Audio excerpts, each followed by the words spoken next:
নমস্কাৰ বন্ধু বান্ধৱীসকল, মই জ্যোতি শিখাই পুনৰ এটা নতুন ভিডিঅ'লৈ আপোনালোকৰ মাজলৈ আহিছোঁ। এয়া আপোনালোকে নিশ্চয় ভিডিঅ'টোত ধৰিব পাৰিছে যে আমি ৰংঘৰৰ সন্মুখত উপস্থিত হৈ আছোঁ। আপোনালোকক দেখুৱাই যাম গোটেই ৰংঘৰৰ চৌপাশৰ পৰিৱেশ আৰু তাৰ লগতে যি উদ্দেশ্যেৰে আমি ৰংঘৰ দৰ্শন কৰিবলৈ গৈছিলোঁ সেয়াও আপোনালোকক দেখুৱাই যাবলৈ চেষ্টা কৰিম। গতিকে ভিডিঅ'টো সকলোৱে শেষলৈকে চাই থাকিব।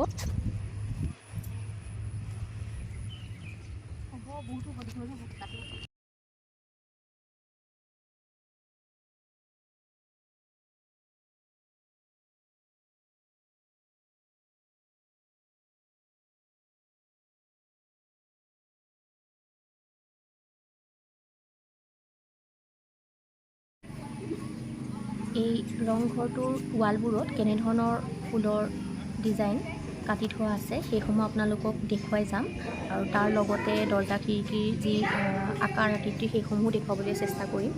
কেনেধৰণৰ চিত্ৰ খোদিত কৰা হৈছে, গতিকে চাই থাকক আপোনালোকে।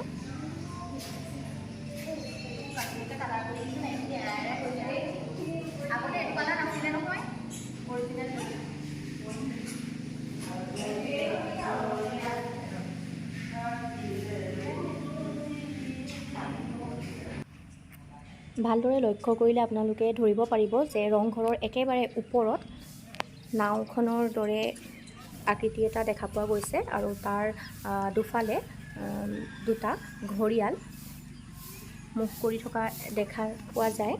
আপোনালোকে গ'লে দেখিব আৰু ময়ো যিমানখিনি পাৰোঁ আপোনালোকক এই ভিডিঅ'টোৰ জৰিয়তে দেখুৱাই গৈছোঁ। ভিডিঅ'টোত লগতে দুখনমান মোৰ ভাল লগা ফটো সংলগ্ন কৰি দিছোঁ। ভিডিঅ'টো ভাল লাগিলে লাইক কৰিব, শ্বেয়াৰ কৰিব আৰু মোৰ চেনেলটো ছাবস্ক্ৰাইব কৰি ৰাখিব।